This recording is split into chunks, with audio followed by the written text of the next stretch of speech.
and I'm dead serious about you, this is the type of case where you can't be around shit. This is a person who cannot even go to the store and look at baby clothes.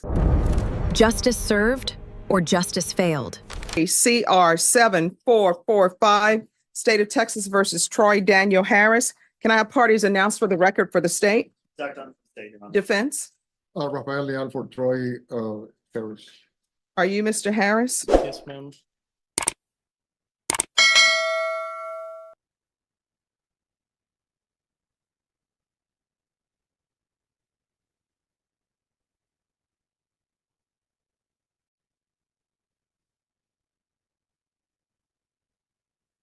All right, with regard to the discovery acknowledgement, there is more than this one page, correct?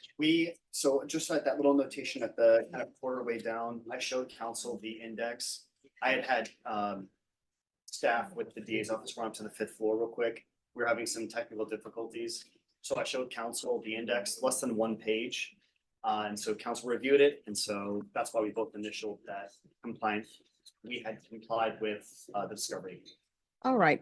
Defense, have you received all the discovery and did you review it with your client? Yes, sir. Court will find that the state is in compliance with discovery. Mr. Harris, I'm showing you what's entitled application for deferred adjudication or community supervision. Did you review that with your attorney? Did you understand it? Yes, Your Honor. Did you sign it? Yes, Your Honor.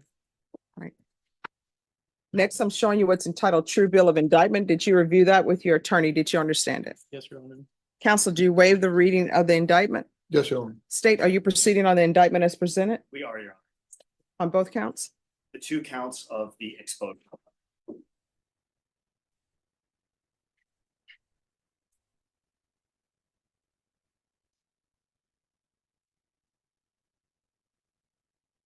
All right.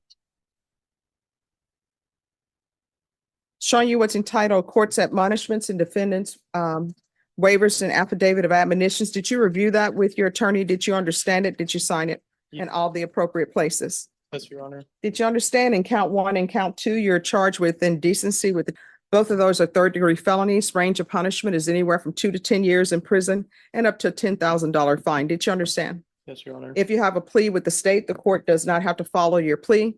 If for any reason the court does not follow your plea and gives you more than you bargained for, the fact that you entered a plea will not be used against you and you will be allowed to withdraw your plea. Did you understand? Yes, Your Honor. Did you understand you have a right to jury trial, a right for you or your attorney to cross-examine and confront any witnesses the state would call and the right to remain silent? Yes, Your Honor. Did you understand by entering this plea, you were giving up those rights? Yes, ma'am. Did you intend to give up those rights and enter into a plea in this case? Yes, I did. Did you understand that the court were to grant your application for deferred adjudication? If for any reason your deferred adjudication were revoked, the court could find you guilty and sentence you to 10 years in each cause number and up to $10,000 fine in each count. Yes, ma'am. Counsel, has your client been able to provide you with any defenses? Yes, sir. Do you believe he has a rational as well as the factual understanding of the charges against him? I believe he does, yes. Do you believe he's currently competent and was legally sane at the time of the offense? I believe he is, Your Honor. Mr. Harris, has anyone threatened you, coerced you, or placed you in fear to get you to enter this plea? No, Your Honor. Anyone promised you anything other than the plea? No, Your Honor. Are you satisfied with the way you've been represented? Yes, Your Honor. Are you a U.S. citizen? Yes, ma'am. Court will find that defendant has knowingly and voluntarily waived his right to jury trial. Showing you the plea bargain page. Did you review that with your attorney? Did you understand it? Yes, I do. According to the plea, state is recommending deferred adjudication.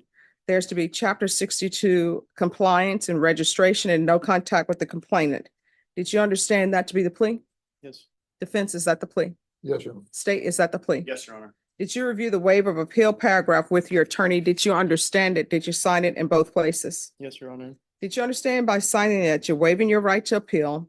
The only items that can be appealed are written pretrial motions that have been filed, heard, and ruled upon by the court. Did you understand? Yes, Your Honor. Counsel, have there been any such motions? No, Your Honor. Outside the agreement, the state is requesting that your deferred adjudication be for a term of 10 years. Did you understand that was a recommendation from the state and the court does not have to follow that recommendation? Yes, Your Honor. Then to count 1, how do you plead? Guilty, not guilty, or no contest? No contest. Count 2, how do you plead? Guilty, not guilty, or no contest? No contest. State any evidence. Yes, Your Honor. State offer states 1 in attachments.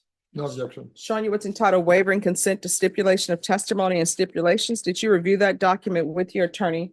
Did you understand it? Did you sign it in all the appropriate places? Yes, Your Honor. Again, did you understand you have a right to jury trial, a right for you or your attorney to cross-examine and confront any witnesses the state would call and the right to remain silent? Yes, Your Honor. Did you understand that today the state will be presenting evidence in the form of witnesses' statements and police reports?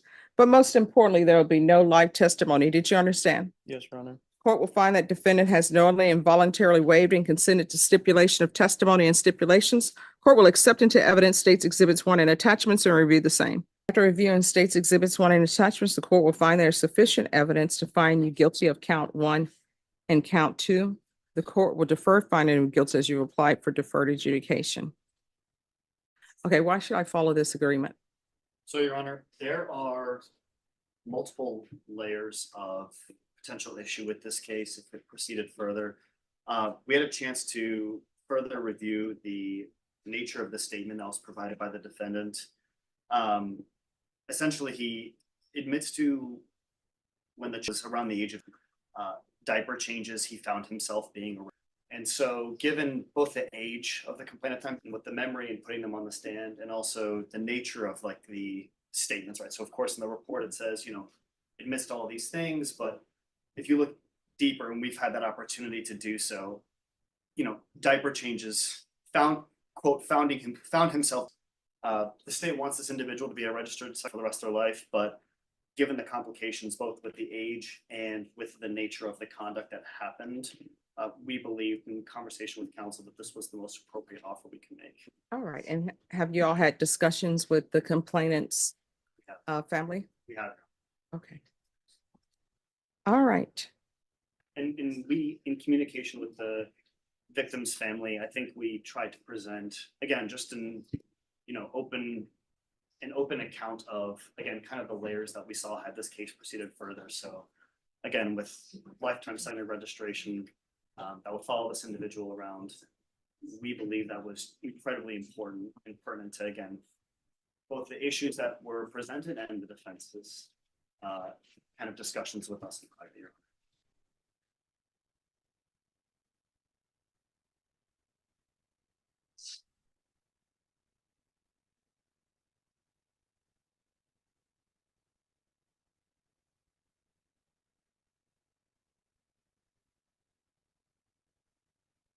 And my apologies for Yes. misspeaking, Your Honor, the 10-year registration. Yes, because I was like, okay, Because I'm looking at the file, Your Honor, but of course, as the exposure notes in the indictment, yes. My apologies for no problem. misspeaking that. All right, I understand the complications with the case. Count 1 and count 2 are to run concurrently. I'm legally obligated to do that. It's going to be 10 years deferred adjudication. I'm going to do 90 days at the Bexar County Jail as a condition. And there will be no credit given for that. Chapter 62 compliance. There's to be no contact with the complainant.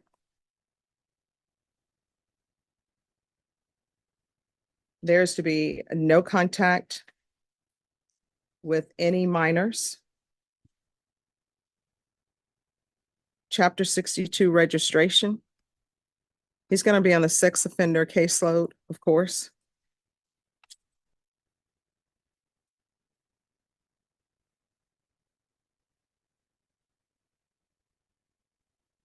Regular reporting in person. Regular random UAs. I'm going to want GPS until further notice. Judge, if I may, he's a resident of Washington State. And Because Washington State is probably not going to accept him back. I'll request a transfer to Washington State, but they're probably not going to accept him back.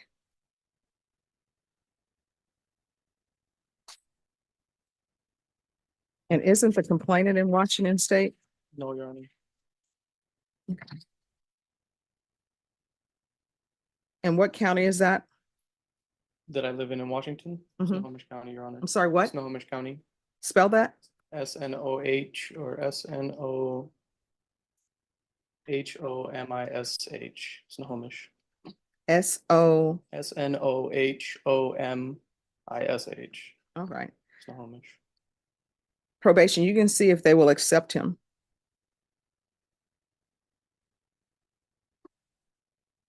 But he needs to be on GPS, and if Washington State is not going to put him on GPS, then I'm not going to allow transfer to Washington State. Probation, is there anything else? Judge, is there any time limitation on the GPS? No.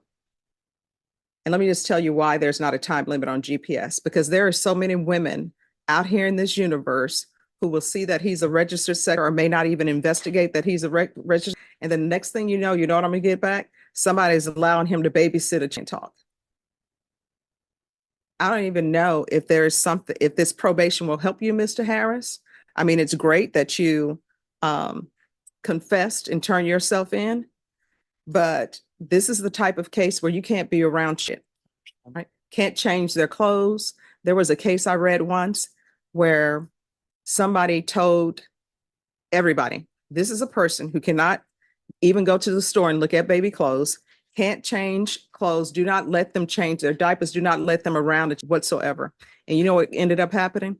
Some mother allows him, get married with him, and parole was coming to the house, and parole said, you cannot let him be around this, not let him change diapers, cannot do any of that. Guess what ends up happening? They allowed it. And guess what ends up happening? Next thing you know, that playground pulling down their clothes, exhibiting behavior, and it's because the mom allowed somebody in who they told him couldn't be around. So you're one of those people who cannot be around whatsoever. And I'm dead serious about you not being around any child ever. So if you have family and there's a cookout, you can't be there if there are children. You understand? Yes, ma'am. Probation, is there anything else? Anything else from either party with regards to sentencing? Your Honor, we have that fact statement. All right, just one moment. Absolutely. Did you review trial court certification, a defendant's rights to appeal with your attorney? Did you understand it and did you sign it? Yes, Your Honor. All right, because this is a plea bargaining, they'll get it to you. Because this is a plea bargain agreement, because I followed your plea bargain agreement, and because you waived your right to appeal, you do not have the court's permission to appeal. Do you understand? Yes, Your Honor. All right, good luck to you. You need to follow through. Thank you, Your Honor. Thank you. What do you think of this sentence? Share your opinion in the comments, and don't forget to subscribe. Troy Daniel Harris appeared in a Texas courtroom facing 2 counts of indecency with a child, both third-degree felonies, carrying potential prison sentences. After reviewing the evidence and consulting with his attorney, Harris entered no contest, pleas to both charges under a negotiated plea agreement. The prosecution explained that the case presented significant evidentiary challenges due to the complainant's very young age and the nature of the defendant's statements. Rather than risk putting the child through a difficult trial, the state and the victim's family agreed that a plea with strict lifetime consequences was the most appropriate resolution. As part of the agreement, Harris would receive 10 years of deferred adjudication, be required to register as a sex offender for life, and have no contact with the complainant.